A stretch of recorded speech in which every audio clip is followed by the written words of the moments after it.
Hello ನಮಸ್ತೆ, welcome to ಸವಿಯುಟಾ channel. ಇವತ್ತು ನಾನು ನಿಮಗೆ ಚಿಕನ್ ಸಾರು ಮಾಡೋದು ಹೇಗೆ ಅಂತ ತೋರಿಸ್ಕೊಡ್ತೀನಿ. ಅದಕ್ಕೂ ಮುಂಚೆ ನೀವು ನನ್ನ ಚಾನಲ್ನ ಸಬ್ಸ್ಕ್ರೈಬ್ ಮಾಡಿಲ್ಲ ಅಂದರೆ ಸಬ್ಸ್ಕ್ರೈಬ್ ಮಾಡಿ, ಲೈಕ್ ಮಾಡಿ, ಕಮೆಂಟ್ ಮಾಡಿ ಮತ್ತು ಶೇರ್ ಮಾಡಿ. ಬನ್ನಿ ಇವಾಗ ಮಾಡೋದು ಹೇಗೆ ನೋಡೋಣ. ಇಲ್ಲಿ ಅರ್ಧ kg ಆಗುವಷ್ಟು ಚಿಕನ್ನ ನಾನು ತೊಳೆದಿಟ್ಕೊಂಡಿದ್ದೀನಿ. ಆಮೇಲೆ 3/4 ಕಪ್ ಆಗುವಷ್ಟು ತೆಂಗಿನಕಾಯಿನ ತೊಗೊಂಡಿದ್ದೀನಿ. ಈ ತೆಂಗಿನಕಾಯಿಗೆ ಸ್ವಲ್ಪ ತುರಿದು ಬೇಕಾದ್ರೆ ನೀವು ಇಟ್ಕೊಳ್ಬೋದು. ಈಗ ನಾನು ಒಂದು ಈರುಳ್ಳಿ ತೊಗೊಂಡಿದ್ದೀನಿ, 10ರಿಂದ 15 ಬೆಳ್ಳುಳ್ಳಿ ಹೆಸರು ತೊಗೊಂಡಿದ್ದೀನಿ, ಶುಂಠಿ ತೊಗೊಂಡಿದ್ದೀನಿ, ಕೊತ್ತಂಬರಿ ಸೊಪ್ಪು, ಟೊಮೆಟೊ ಮತ್ತು ಹಸಿರು ಮೆಣಸಿನಕಾಯಿ ಇಷ್ಟನ್ನು ತೊಗೊಂಡಿದ್ದೀನಿ. ಇವಾಗ ಇಲ್ಲಿ ಚಕ್ಕೆ, ಲವಂಗ, ಕಾಳುಮೆಣಸು, ಏಲಕ್ಕಿ, ಜಾಯಿಪತ್ರೆ, ಚಕ್ರಮೊಗ್ಗು ಇಷ್ಟನ್ನು ತೊಗೊಂಡಿದ್ದೀನಿ, ಪಲಾವ್ ಎಲೆ. ಮತ್ತು ಇಲ್ಲಿ ಕೋಕೋನಟ್ನ ನಾನು ತೆಂಗಿನಕಾಯಿನ ಈ ಥರ ಗ್ರೈಂಡ್ ಮಾಡಿ ಇಟ್ಕೊಂಡಿದ್ದೀನಿ. ಇಲ್ಲಿ ಹಳದಿ ತೊಗೊಂಡಿದ್ದೀನಿ, 4 ಸ್ಪೂನ್ ಆಗುವಷ್ಟು ಅಚ್ಚ ಖಾರದ ಪುಡಿ, 2.5 ಸ್ಪೂನ್ ಆಗುವಷ್ಟು ಧನಿಯಾ ಪೌಡ್ರನ್ನ ತೊಗೊಂಡಿದ್ದೀನಿ. ಒಂದು ಪ್ಯಾನ್ನ ಬಿಸಿ ಮಾಡೋಕ್ಕೆ ಇಟ್ಕೊಂಡು ಎಣ್ಣೆ ಹಾಕ್ಕೊಂಡಿದ್ದೀನಿ. ಪ್ಯಾನ್ ಬಿಸಿಯಾದ ನಂತರ ಇದಕ್ಕೆ ಫಸ್ಟು ಈರುಳ್ಳಿನ ಹಾಕೋಣ. ಈರುಳ್ಳಿ ಸ್ವಲ್ಪ ಫ್ರೈ ಮಾಡ್ಕೊಳ್ಳೋಣ. ಫ್ರೆಂಡ್ಸ್, ಇಲ್ಲಿ ನೀವು ಎಷ್ಟು ಬೆಳ್ಳುಳ್ಳಿನ ತೊಗೊಂಡಿರ್ತೀರೋ ಅದರದ್ದು 1/4 ಭಾಗ ಆಗುವಷ್ಟು ನೀವು ಶುಂಠಿನ ತೊಗೊಳ್ಳಿ. ಶುಂಠಿನ ಜಾಸ್ತಿ ಹಾಕೋಕ್ಕೆ ಹೋಗಬೇಡಿ. ನಾನು ಹೇಳಿದ ಹಾಗೆ ಬೆಳ್ಳುಳ್ಳಿ ಎಷ್ಟು ತೊಗೊಂಡಿದ್ದೀರೋ ಅದ್ರ 1/4 ಭಾಗದಷ್ಟು ಶುಂಠಿನ ತೊಗೊಂಡ್ರೆ ನಿಮಗೆ ಟೇಸ್ಟು ಚೆನ್ನಾಗಿರುತ್ತೆ. ಶುಂಠಿ ಬೆಳ್ಳುಳ್ಳಿ ಹದ ಕೂಡ ಸರಿಯಾಗಿ ಬರುತ್ತೆ. ಈರುಳ್ಳಿ ಸ್ವಲ್ಪ ಈ ಥರ ಕಲರ್ ಚೇಂಜ್ ಆಗಿದ ತಕ್ಷಣ 10ರಿಂದ 15 ಎಸಳು ಬೆಳ್ಳುಳ್ಳಿನ ಹಾಕ್ಕೊಂಡಿದ್ದೀನಿ. 2 ಹಸಿರು ಮೆಣಸಿನಕಾಯಿನ ಕಟ್ ಮಾಡಿ ಹಾಕ್ಕೊಂಡಿದ್ದೀನಿ. ಸ್ವಲ್ಪ ಶುಂಠಿ, ಅರ್ಧ ಇಂಚ್ ಆಗುವಷ್ಟು ಶುಂಠಿನ ಕಟ್ ಮಾಡಿ ಹಾಕ್ಕೊಂಡಿದ್ದೀನಿ. ಇವಾಗ ಇದಕ್ಕೆ 2 ಏಲಕ್ಕಿನ ಹಾಕೋತಾ ಇದ್ದೀನಿ, 2 ಚಕ್ಕೆ ಪೀಸ್ ಹಾಕೋತಾ ಇದ್ದೀನಿ. ಆಮೇಲೆ 1 ಚಕ್ರಮೊಗ್ಗು ಹಾಕೋತಾ ಇದ್ದೀನಿ. ಜಾಯಿಪತ್ರೆ ಸ್ವಲ್ಪ 2ರಿಂದ 3 ಪೀಸ್ ಜಾಯಿಪತ್ರೆ. ಆಮೇಲೆ 6 ಲವಂಗ, 4ರಿಂದ 5 ಲವಂಗ ಸಾಕು. ಕಾಳುಮೆಣಸು ಒಂದು 10 ಕಾಳುಮೆಣಸು ಇಷ್ಟು ಸಾಕು, 1/2 kgಗೆ. ಇಷ್ಟನ್ನ ಚೆನ್ನಾಗಿ ಫ್ರೈ ಮಾಡ್ಕೊಳ್ಳಿ. ಸ್ವಲ್ಪ ಫ್ರೈ ಆದ ನಂತರ ಇದಕ್ಕೆ ನಾವು ಸ್ವಲ್ಪ ಕಲರ್ ಚೇಂಜ್ ಆಗಬೇಕು ಅಲ್ಲಿವರೆಗೆ ಮಾಡ್ಕೊಳ್ಳಿ. ಇವಾಗ ಹಳದಿ, ಧನಿಯಾ ಪೌಡ್ರು, ಅಚ್ಚ ಖಾರದ ಪುಡಿ ಇಷ್ಟನ್ನು ಹಾಕ್ಕೊಂಡು ಮಿಕ್ಸ್ ಮಾಡ್ಕೊಳ್ಳೋಣ. ಸ್ವಲ್ಪ ಅದೇ ಎಣ್ಣೆಯಲ್ಲಿ ಸ್ವಲ್ಪ ಹೊತ್ತು ಇದನ್ನು ಈ ಥರ ಮಿಕ್ಸ್ ಮಾಡ್ಕೊಳ್ಳೋಣ. ನಾನು ಹೇಳಿದ ಹಾಗೆ ಮೊದಲೇ ಹೇಳಿದಾಗಲೇ ಫ್ರೆಂಡ್ಸ್, ಇದನ್ನು 4 ಸ್ಪೂನ್ ತೊಗೊಂಡ್ರೆ 2 ಸ್ಪೂನ್ ಧನಿಯಾ, ಖಾರದ ಪುಡಿ 4 ಆದರೆ ಧನಿಯಾ ಪೌಡ್ರು 2. ಇವಾಗ ಇದೇ ಪ್ಯಾನ್ಗೆ ಟೊಮೆಟೊ ಮತ್ತು ಕೊತ್ತಂಬರಿ ಸೊಪ್ಪನ್ನು ಹಾಕ್ಕೊಂಡು ಸಣ್ಣ ಊರಿನಲ್ಲಿ ಟೊಮೆಟೊ ಮೆದು ಆಗೋವರೆಗೂ ನಾವು ಫ್ರೈ ಮಾಡ್ಕೊಳ್ಳೋಣ. ಈ ಥರ ಮೆತ್ತಗಾಗಬೇಕು ಟೊಮೆಟೊ, ಅಲ್ಲಿವರೆಗೂ ಫ್ರೈ ಮಾಡ್ಕೊಳ್ಳಿ. ಈ ಥರ ಫ್ರೈ ಆಗಿದ ತಕ್ಷಣ ಇದನ್ನು ಆರೋದಕ್ಕೆ ಒಂದು ಪ್ಲೇಟ್ಗೆ ಹಾಕಿ ಎತ್ತಿಟ್ಕೊಳ್ಳಿ. ಅದು ಆರಲಿ ಅಷ್ಟರಲ್ಲಿ ನಾವು ರೆಡಿ ಮಾಡ್ಕೊಳ್ಳೋಣ. ಇದು ಚಿಕನ್ ರೆಡಿ ಮಾಡ್ಕೊಳ್ಳೋಣ. ಒಂದು ಕಡಾಯಿ ತೊಗೊಂಡು ಅದಕ್ಕೆ 2 ಸ್ಪೂನ್ ಆಗುವಷ್ಟು ಎಣ್ಣೆನ ಹಾಕೋತಾ ಇದ್ದೀನಿ.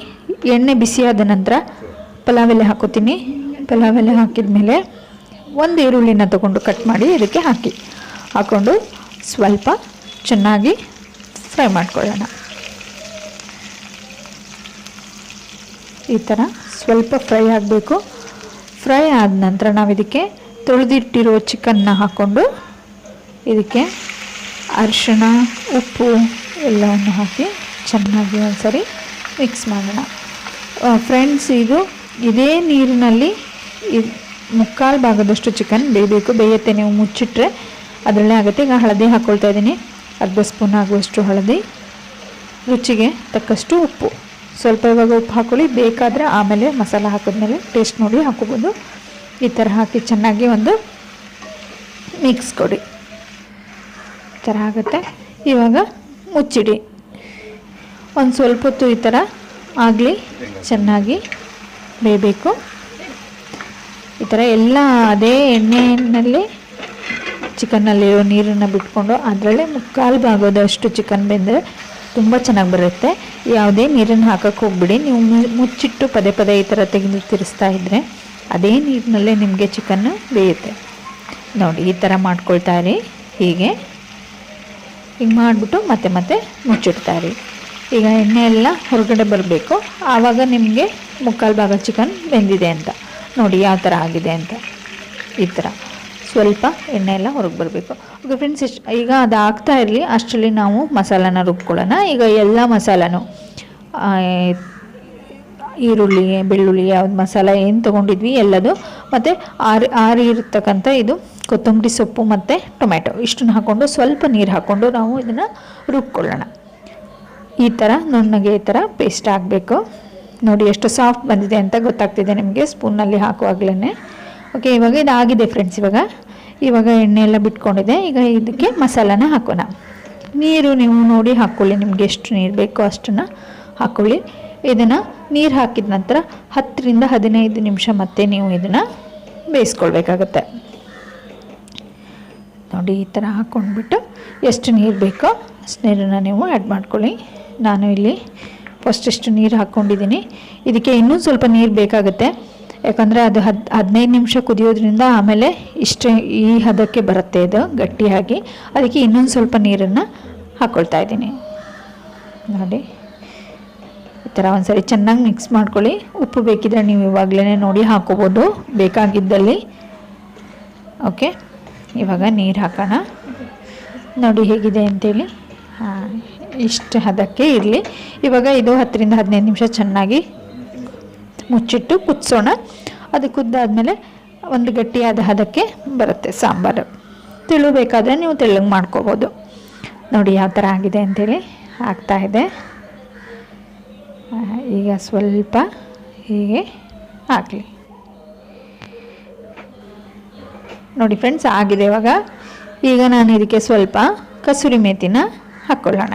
ಕಸೂರಿ ಮೇಥಿ ಹಾಕಿದರೆ ಟೇಸ್ಟ್ ಚೆನ್ನಾಗಿರುತ್ತೆ. ಈ ಥರ ಸ್ವಲ್ಪ ಕಸೂರಿ ಮೇಥಿನ ಅದ್ರ ಮೇಲೆ ಉದುರಿಸ್ಕೊಳ್ಳೋಣ. ಉದುರಿಸ್ಕೊಂಡ್ಬಿಟ್ಟು ಚೆನ್ನಾಗಿ ಮಿಕ್ಸ್ ಮಾಡೋಣ. ಫ್ರೆಂಡ್ಸ್, ಈ ಸಾಂಬಾರನ್ನ ನೀವು ಖಂಡಿತ ಟ್ರೈ ಮಾಡಿ. ಈ ಸಾಂಬಾರು ಒಂದು ಸಾರಿ ಮಾಡಿ ನೀವು ಟೇಸ್ಟ್ ನೋಡಿದರೆ ಮತ್ತು ಪ್ರತಿ ಸಾರಿ ನಿಮ್ಮ ಮನೇಲಿ ಚಿಕನ್ ತಂದಾಗ ಈ ಥರ ಸಾಂಬಾರು ಮಾಡಲೇಬೇಕು ಅಂತ ನಿಮ್ಗೆ ಅನಿಸುತ್ತೆ. ಏನೇ ಮಾಡಿದರೂ ಈ ಸಾಂಬಾರು ಇಲ್ಲ ಅಂತಂದರೆ ಇವತ್ತು ಚಿಕನ್ ತಿಂದಾಗ ಅನಿಸಿಲ್ಲ ಅಂತ ನಿಮ್ಗೆ ಅನಿಸುತ್ತೆ. ಫ್ರೆಂಡ್ಸ್, ಒಂದು ಸಾರಿ ಟ್ರೈ ಮಾಡಿ. ನಾನಿವಾಗ ಸರ್ವಿಂಗ್ ಬೌಲ್ಗೆ ಇದನ್ನು ಹಾಕೋತಾ ಇದ್ದೀನಿ. ನೋಡಿ ಎಷ್ಟು ಚೆನ್ನಾಗಿ ಬಂದಿದೆ ಅಂತ. ನೀವು ಒಂದು ಸಾರಿ ಟ್ರೈ ಮಾಡಿ ಹೇಗೆ ಬಂದಿತ್ತು ಅಂತ ನನಗೆ ಕಮೆಂಟ್ ಬಾಕ್ಸಲ್ಲಿ ಕಮೆಂಟ್ ಹಾಕಿ. ಓಕೆ ಫ್ರೆಂಡ್ಸ್, ಇದುವರೆಗೂ ನನ್ನ ವಿಡಿಯೋ ನೋಡಿದ್ದಕ್ಕೆ ಎಲ್ರಿಗೂ ಧನ್ಯವಾದಗಳು. ಮತ್ತೆ ಮುಂದಿನ ವಿಡಿಯೋದಲ್ಲಿ ಭೇಟಿಯಾಗೋಣ.